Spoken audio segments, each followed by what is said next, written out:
السلام علیکم ورحمۃ اللہ وبرکاتہ۔ نحمدہ ونصلی علی رسولہ الکریم، اما بعد، اعوذ باللہ من الشیطان الرجیم، بسم اللہ الرحمن الرحیم۔ متاع الدنیا قلیل، آمنت باللہ، صدق اللہ العظیم۔ معزز خواتین و حضرات، ایک مرتبہ درود مبارکہ پڑھ لیں۔ صلی اللہ علی النبی الامی صلی اللہ تعالی علیہ وآلہ وسلم، علیہ الصلاۃ والسلام علیک یا رسول اللہ صلی اللہ تعالی علیہ وسلم۔ بیان شروع کرنے سے پہلے ان تمام ناظرین سے گزارش ہے جو ہمارے چینل پر پہلی دفعہ ہیں، چینل کو سبسکرائب کر لیں، ویڈیو کو لائک اور شیئر کریں اور ویڈیو کو پورا دیکھیں۔ معزز خواتین و حضرات، اللہ سے قرآن مجید فرقان حمید میں ارشاد فرماتا ہے، متاع الدنیا قلیل، دنیا کا مال بڑا تھوڑا ہے۔ اسی ضمن میں ایک واقعہ آپ کی خدمت میں پیش کرنے کے لیے آج میں حاضر آیا ہوں۔ یہ واقعہ ہے ایک شہزادے کا جس نے بادشاہی میں فقیری اختیار کی۔ محدث ابن جوزی رحمۃ اللہ تعالی علیہ فرماتے ہیں کہ ایک دفعہ میں بغداد کے بازار پہنچا، چند مزدور وہاں پر بیٹھے ہوئے تھے، ایک نوجوان پر میری نگاہ پڑی۔ میں نے نوجوان سے کہا، بیٹے مزدوری کرو گے؟ تو اس نے کہا کہ چچا ضرور کروں گا، لیکن میری چند شرطیں ہیں۔ کہا کہ شرطیں تو مالکوں کی ہوتی ہیں کہ نوکروں کی ہوتی ہیں؟ لیکن اس نے کہا کہ نہیں، میں بڑا خاص ایک ملازم ہوں کہ جس کے تعلق سے میری شرطیں ہیں۔ محدث ابن جوزی کہتے ہیں کہ کہو کیا شرطیں؟ تو اس نے کہا پہلی چیز تو یہ کہ سب 4 درہم مزدوری لیتے ہیں، میں 3 درہم لوں گا۔ کہا بہت اچھی شرط ہے، ایسی بھی چند اور رکھ لو۔ تو اس نے کہا کہ دوسری چیز شرط یہ ہے کہ میں کام کروں گا، آپ کے کسی سوال کا جواب نہیں دوں گا۔ کہا ٹھیک ہے۔ پھر کہا کہ تیسری شرط میری یہ ہے کہ جب نماز کا وقت آئے گا تو جو کام جہاں پر ہوگا وہیں پر اسے چھوڑ کر میں اس وقت پھر کسی کی بات نہیں سنوں گا، بس اپنے رب کی بات سنوں گا۔ نماز پڑھنے کے لیے پھر میں نکل کھڑا ہوں۔ کہا ٹھیک ہے۔ ان شرطوں پر میں جو ہے راضی ہو گیا، اسے لے کر اپنے مکان چلا۔ جب مکان آیا تو بڑی مستعدی کے ساتھ، بڑی توجہ کے ساتھ اس نے کام کرنا شروع کیا۔ جتنا کام مزدور پورا دن لگا کر کرتے ہیں، اس نے 2 گھنٹے میں اتنا کام کر دیا۔ پھر اس کے بعد جب ایک بار کام شروع ہوتے تو کام نکلتے رہے، تو میں نے کہا بیٹا یہ بھی کر دو، وہ کرنے لگا۔ کہا یہ کر دو، وہ کرنے لگا۔ یہاں تک کہ معاملہ یہ ہوا کہ دوپہر ہوگی، ظہر کا وقت قریب آ گیا۔ وہ جو ہے میرے حکم پر اس نے جو ہے ایک طرح جگہ کی مٹی نکال کر دوسری طرف ڈالی تھی۔ جیسے ہی اذان کی آواز آئی، وہ اسی مٹی کو وہیں پر چھوڑ کر جب وہ اٹھنے لگا تو میرے بیٹے نے کہا کہ بھائی مٹی پہلے اس میں ڈال دو، راستہ اچھا ہوگا، پھر اس کے بعد جو ہے آگے کی طرف نکلنا۔ تو اس نے کہا کہ چپ کر، میری بات تیرے والد گرامی سے ہوئی ہے، یہ شرط پر ہی میں آیا ہوں۔ جب اللہ عز و جل کی طرف سے مجھے آواز دی جائے تو پھر میں اب کسی کی بات نہیں سنتا۔ لہٰذا اس نے اس کام کو وہیں پر چھوڑا اور ظہر کی نماز ادا کرنے کے لیے چلا گیا۔ محدث ابن جوزی رحمۃ اللہ تعالی علیہ فرماتے ہیں کہ دن بھر کی اس نے مزدوری کی، میں نے اس کو اس کے جو درہم مقرر ہوئے تھے وہ درہم اسے دے دیے۔ جب درہم دے دیے تو پھر اس سے کہا کہ بیٹے کل پھر ملو گے؟ تو اس نے کہا کہ بڑی عجیب بات آپ کرتے ہیں، اب کل کا کیا پتا، مجھے تو اس تعلق سے کوئی معاملہ نہیں کہ کل تک میں زندہ رہوں گا کہ نہیں رہوں گا۔ ہاں اگر آپ کو یقین ہے تو ٹھیک ہے، وعدہ کر لیتے۔ لیکن اتنا کہنے کے بعد وہ وہاں سے چل پڑا۔ میں پھر دوسرے دن بازار پہنچا۔ بازار پہنچنے کے بعد مزدوروں کو تلاش کرنے لگا، تو مزدوروں میں جب اسے دیکھا تو وہ مزدوروں میں نہیں ملا۔ میں نے پوچھا کہ بھائی کیا معاملہ ہے؟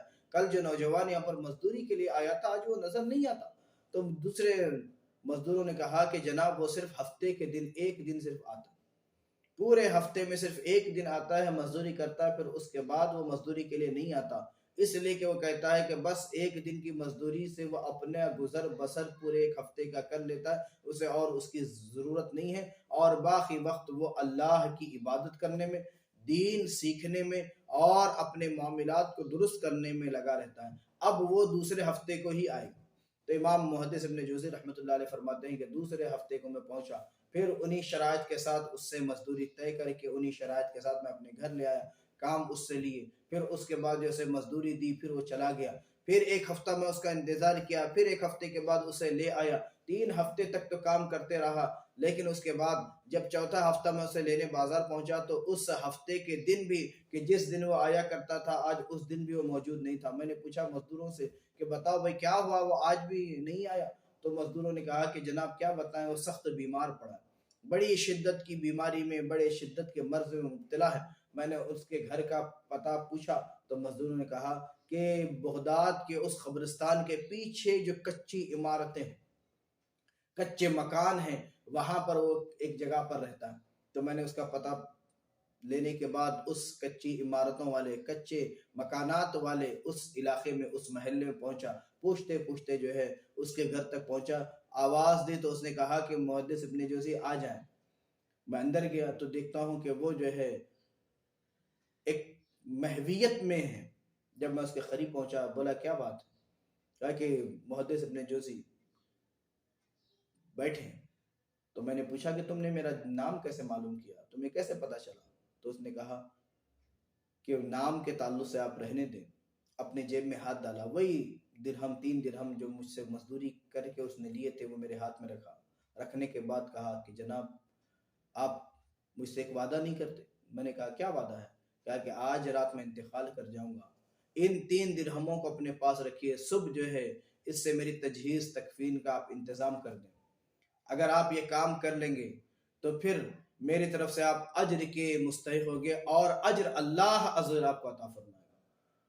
تو کہتے ہیں کہ اتنا سننا تھا کہ میرے تو رونگٹے کھڑے ہو گئے۔ میں نے کہا کہ بیٹے یہ کیا بات کر رہے ہو؟ پھر اس نے کہا کہ نہیں، بات کرنے کا میرے پاس وقت بہت مختصر ہے۔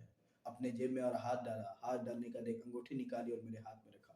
کہا کہ ایک اور کام ہے۔ کہا کیا کام ہے؟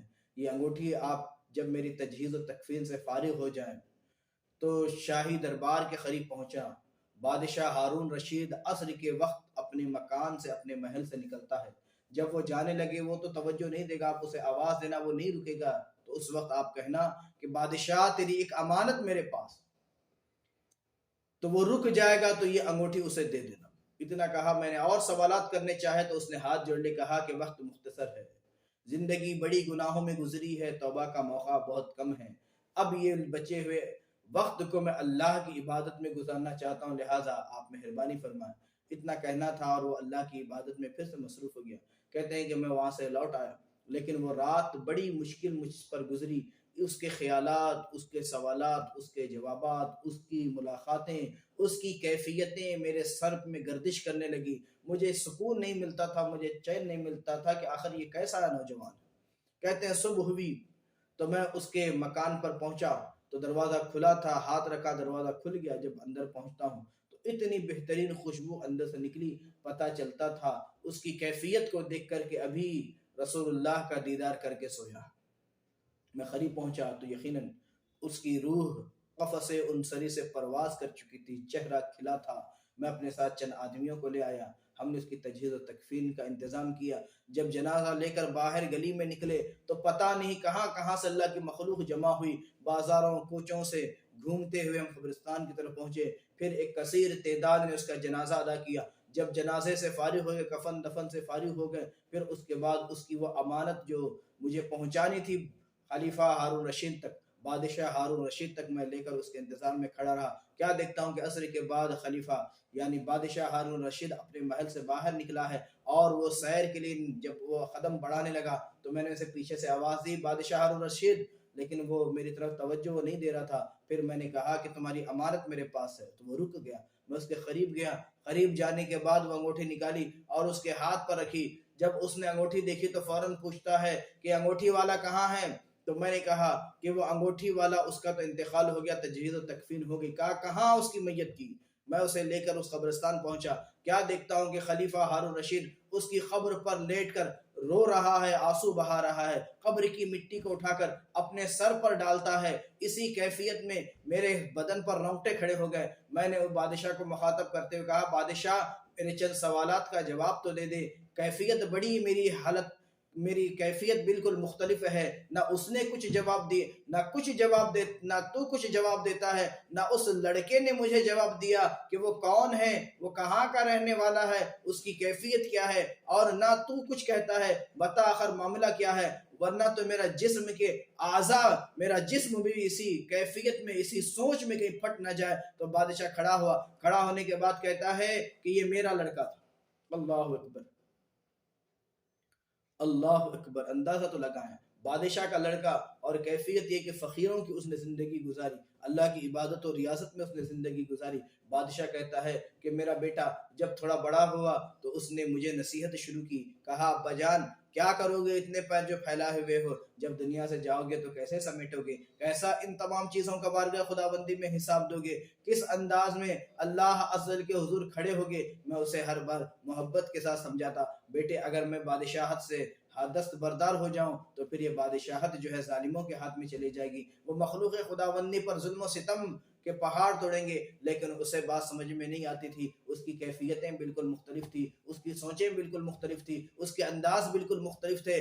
وہ جو ہے مجذوبوں کی خدمت میں حاضر دیا کرتا تھا، وہ علماء کی خدمت میں حاضر دیا کرتا تھا، وہ دین سیکھا کرتا تھا، وہ اللہ کے ذکر سے اپنی زبان کو، اپنی سوچوں کو، اپنے جو ہے قلب کو معطر رکھا کرتا تھا، وہ ہمیشہ اللہ کی عبادت و ریاضت میں لگا رہتا تھا۔ اس نے دنیا سے اور اپنوں سے تعلقات کو توڑ لیے تھے، وہ اس انداز میں اللہ کا ہو گیا تھا کہ جس کی کوئی مثال نہیں ملتی۔ تو معزز خواتین و حضرات، آپ غور تو کر کے دیکھیں کہ آج ہم جو ہے کس انداز میں اللہ اور اس کے رسول کو بھلائے ہوئے ہیں، نمازوں کو بھلائے ہوئے ہیں، روزوں کو بھلائے ہوئے ہیں، زکوٰۃ کو بھلائے ہوئے ہیں، ہر نیکی کو بھلائے ہوئے ہیں۔ اگر کوئی نیکی بھی کرتے ہیں تو لوگوں اگر دیکھ رہے ہوں تب جا کر نیکی کرتے ہیں، تاکہ لوگوں کو پتہ چلے کہ ہم نیکوکار ہیں۔ نماز پڑھتے ہیں تو ہماری نیت یہ ہوتی ہے، ہمارا ارادہ یہ ہوتا ہے کہ لوگ ہمیں نمازی کریں، نمازی کہیں۔ اگر ہم کچھ صدقات کرتے ہیں تو ہماری کیفیت یہ ہوتی ہے کہ لوگ ہمیں سخی کہیں۔ تو معزز خواتین و حضرات، ہم غور و فکر کر کے تو دیکھیں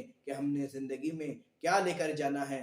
یقیناً اللہ کی رضا حاصل کریں گے تو یقیناً کامیابی اور کامرانی ہمارے قدم چومے گی، اور اگر ہماری کیفیت صرف دنیا داری ہوگی تو ہم سخت گھاٹے میں ہیں، جیسا کہ اللہ عز و جل نے فرمایا متاع الدنیا قلیل، یقیناً دنیا کا مال بہت ہی تھوڑا، بہت زیادہ ہو تب بھی بہت تھوڑا ہے، اور آخرت بہت وسیع ہے، بہت زیادہ ہے، ہمیشہ رہنے والی ہے انشاءاللہ تبارک و تعالی۔ اللہ عز و جل کی بارگاہ میں دعا ہے کہ پروردگار ہم سب کو عقل سلیم عطا فرمائے، اور ہم سب کو 5 وقتہ نماز پڑھنے، کثرت سے عبادت کرنے، صدقات و خیرات، یعنی ہر نیک عمل صرف اور صرف اللہ کی رضا کے لیے کرنے کی توفیق عطا فرمائے۔ السلام علیکم ورحمۃ اللہ۔